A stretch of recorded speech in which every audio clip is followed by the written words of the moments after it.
কুটির কলকাতার তৃতীয় পর্বে সবাইকে স্বাগত। গত দুটো পর্বে আমরা কলকাতার পশ্চিম দিক অর্থাৎ গঙ্গা বা হুগলি নদীর দিকটা দেখিয়েছি। আপনারা জানেন কলকাতা খুবই ঘিঞ্জি শহর, তাই আমরা একটু পরিবেশ বান্ধব জায়গাগুলো আগে দেখাচ্ছি। এবারের পর্বে আমরা আছি কলকাতার ফুসফুস বা গ্রিন স্পেস ময়দান অঞ্চলে। 1746 সালে 5 স্কোয়ার কিলোমিটার জুড়ে শুরু হয় এই ময়দানের বিকাশ আর উন্নতি সাধন। ময়দানের মধ্যে গড়ে ওঠে কেল্লা, যেটা ফোর্ট উইলিয়াম নামে খ্যাত, রেসকোর্স, চার্চ, ক্রিকেট আর ফুটবল মাঠ, জনসাধারণের জন্যও পিকনিক স্পট রয়েছে। সর্বোপরি রয়েছে এই আইকনিক ভিক্টোরিয়া মেমোরিয়াল হল, যেখান থেকে আমরা শুরু করব আজকের বেড়ানোর গল্প। ভিক্টোরিয়া মেমোরিয়াল শহরের প্রাণকেন্দ্রে অবস্থিত, একে শহরের মধ্যমণি বলতে পারেন। তাই এখানে আসার জন্য প্রচুর মিনি বাস, বাস, মেট্রো আছে। তবে যদি গাড়ি নিয়ে আসেন একটু চাপ আছে, পার্কিং এর কোনো নির্দিষ্ট জায়গা নেই, একটু দূরে পার্কিং করতে হবে যেখানে পাওয়া যায়, কারণ এই জায়গাটা খুবই ব্যস্ত এরিয়া বলতে পারেন। তাই গাড়ি পার্কিং একটু দূরে করতে হতে পারে। এখানে ঢোকার জন্যে প্রবেশ মূল্য আছে।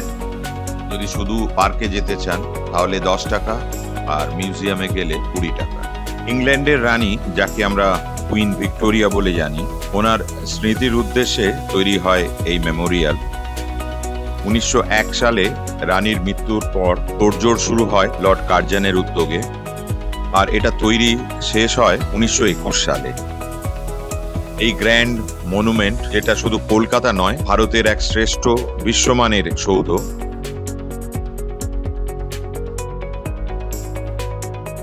,184 ফুট উঁচু এই মনুমেন্ট তৈরি হয়েছে ব্রিটিশ, ভেনেশিয়ান আর মুঘল শৈলীর অনুকরণে।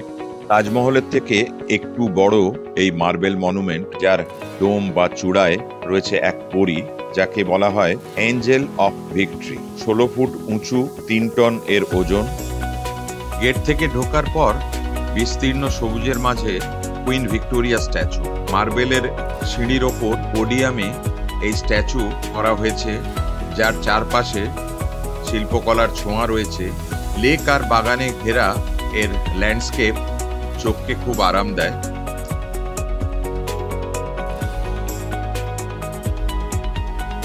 টিকিট দেখিয়ে ঢুকে পড়ব মেইন মনুমেন্টে, যেখানে আছে মিউজিয়াম, যার মধ্যে আছে 25টা গ্যালারি আর আছে অজস্র এক্সিবিটস।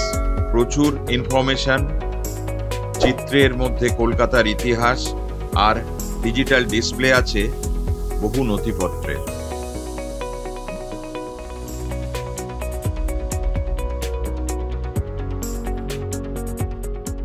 কলোসাস কোলামের মাঝে ভাস্কর্যের প্রদর্শনী। সত্যি কথা বলতে এই ভিক্টোরিয়া নিয়ে একটা পুরো এপিসোড করার ইচ্ছে রইল।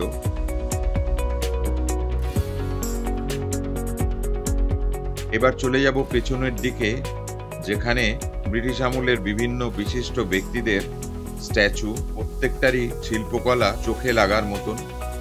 আমরা এখান থেকে বেরিয়ে যাব আশেপাশের আকর্ষণগুলো দেখতে। আবার আসবো সন্ধ্যায় লাইট অ্যান্ড সাউন্ড শো দেখার জন্য।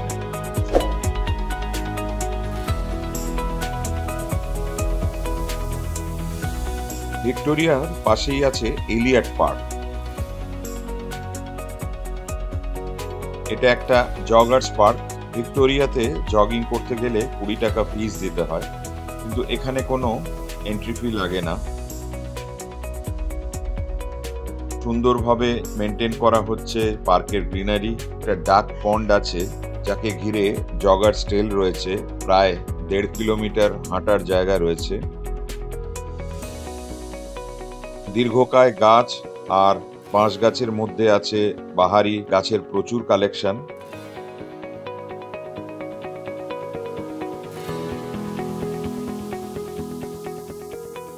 ইলিয়ট পার্ক থেকে বিড়লা প্ল্যানেটোরিয়াম যাওয়ার পথে পড়বে ইন্দিরা উদ্যান। ছোট একটা পার্ক, কলকাতা কর্পোরেশন আর আইটিসি যৌথ উদ্যোগে তৈরি হয়েছে এই ইন্দিরা উদ্যান। প্রয়াত প্রধানমন্ত্রী ইন্দিরা গান্ধীর স্ট্যাচু আছে এখানে।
আর একটা কলকাতার আইকনিক ল্যান্ডমার্ক বিড়লা প্ল্যানেটোরিয়াম।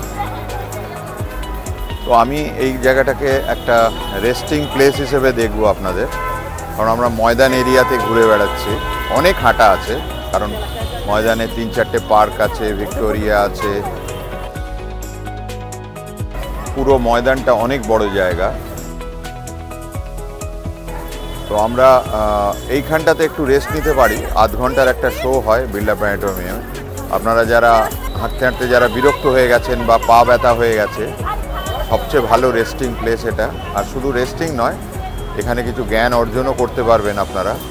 সেটা হচ্ছে যে এই তারামণ্ডলে আপনাকে দেখাতে হবে, আমরা তো আকাশে খুব বেশি তারা দেখতে পাই না আজকাল। আকাশ পরিষ্কার থাকলে এই তারাদের এবং আরও গভীরে গিয়ে এই তারাদের বিভিন্ন আচার ব্যবহার কীরকম আছে সেটাও জানতে পারবেন। এটা একটা জানার মতো জায়গা, কারণ আমরা যে বিশ্বে বাস করি সেই বিশ্ব ব্রহ্মাণ্ড কীরকমভাবে মুভ করছে বা কীরকমভাবে চলছে সেটা একটুখানি আমাদের জানার দরকার।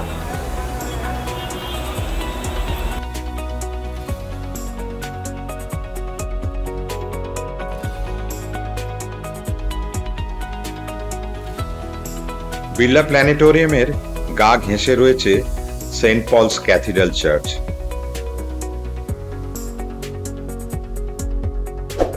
1847 সালে গথিক আর্কিটেকচারে তৈরি হয় এই অ্যাংলিকান চার্চ। রোজ সকাল 10টা থেকে 6টা অবধি খোলা থাকে।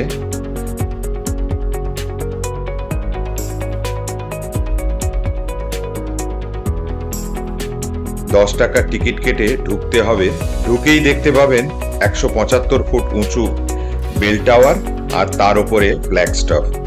স্টেন গ্লাসের জানলায় সজ্জিত 247 ফুট লম্বা এর আউটার ওয়াল। ভেতরে ছবি তোলা নিষেধ, তাই প্রবেশপথের অল্প ছবি দেখাতে পারলাম।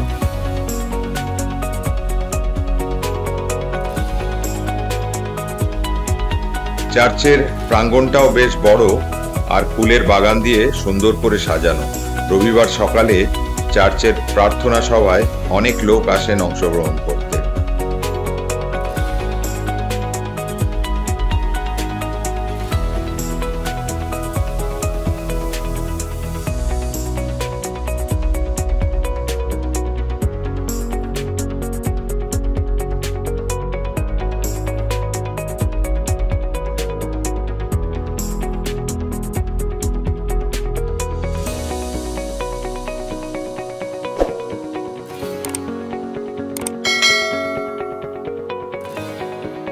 আমরা আছি এখন ক্যালকাটা রেস কোর্সে, আর এই রেস কোর্সের একটা পার্ট হচ্ছে রয়্যাল ক্যালকাটা ডার্ট ক্লাব। তো এই ক্লাবেরই আমরা মিটিং রুমে এসেছি, কনফারেন্স রুমে এসেছি। তো কনফারেন্স রুমটা আজকে বন্ধ আছে, মিটিং রুমও বন্ধ আছে, প্লাস ওপরে লাঞ্চ প্লেস আছে সেটাও বন্ধ আছে, কারণ আজকে একটা ফাংশন হচ্ছে, সেটা হচ্ছে মিলিটারিদের কোনো ফাংশন হচ্ছে, প্লাস আজকে রেসও আছে। তো আমরা একটু রেসেরও ছবি তুলবো, এটাও দেখাবো।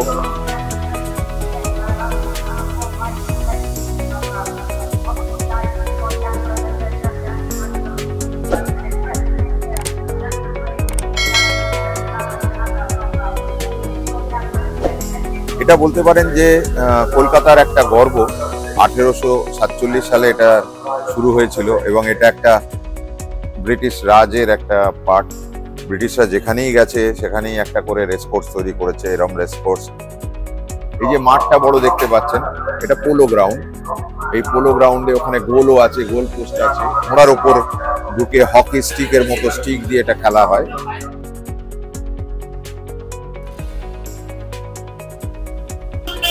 কলকাতার বিখ্যাত আইকন ভিক্টোরিয়া মেমোরিয়াল, আর এর একটা বড় আকর্ষণ হচ্ছে উল্টো দিকেই ময়দান।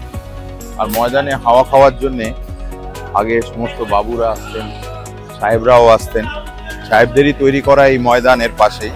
তবে এই ময়দানটা আমরা একটু ঘোড়ার গাড়িতে চেপে যাব। এই লাইন দিয়ে দেখতে পাচ্ছেন ঘোড়ার গাড়ি রয়েছে, এই ঘোড়ার গাড়িতে চেপে একটু ঘোরার ইচ্ছে আছে আমাদের। চলুন ঘোড়ার গাড়িতে উঠে ছবি দেখাই আপনাদের।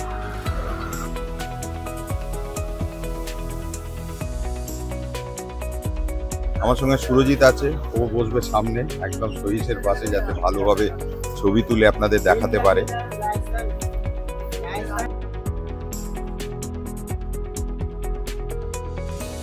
প্রায় 5 স্কোয়ার কিলোমিটার জুড়ে এই ময়দান। এটাকে বলতে পারেন কলকাতার লাংস বা ফুসফুস। এরপরেই বিভিন্ন ভিঞ্জি এরিয়া আছে, ক্রাউডেড এরিয়া আছে। তো এই জায়গাটা এতটাই ফাঁকা জায়গা যেটা কলকাতাকে বাঁচিয়ে রেখেছে, আর কলকাতাকে পলিউশনের মানচিত্রেতেও অনেকটা নিচের দিকে রেখেছে। সারাদিন আশেপাশের জায়গাগুলো ঘোরার পর আবার চলে এসেছি ভিক্টোরিয়া মেমোরিয়ালে এদের সান্ধ্যকালীন লাইট অ্যান্ড সাউন্ড শো দেখার জন্যে। বাংলায় এটা শুরু হয় 6টা 15 মিনিটে, চলে 7টা অবধি। তারপরে 7টা 15 মিনিট থেকে ইংরেজিতে এই অনুষ্ঠান হবে, ওটা চলবে 8টা অবধি। তবে এখন শীতকাল, গরমকালে এটা 45 মিনিট পেছিয়ে যাবে। তখন শুরু হবে বাংলা শো 7টায় এবং ইংরেজি শো 8টা 15-তে। 3D প্রজেকশনের মাধ্যমে এই শো দেখানো হয়। কলকাতার দ্য সিটি অফ জয়, এতে কলকাতা নিয়েও কিছু ভিডিও দেখতে পাবেন, ভিক্টোরিয়া মেমোরিয়াল নিয়েও দেখতে পাবেন, এবং কলকাতার ইতিহাস এবং ভিক্টোরিয়ার ইতিহাস সম্বন্ধেও অনেক কিছু জানা যাবে। এই শো দেখার জন্যে আপনাকে 100 টাকার টিকিট কাটতে হবে। সকাল 10টা থেকে 5টা অবধি এই টিকিট দেওয়া হয়। তো আমরা যখন ভিক্টোরিয়া মেমোরিয়ালে ঢুকেছিলাম তখন এই লাইট অ্যান্ড শোর টিকিট কেটে নিয়েছিলাম।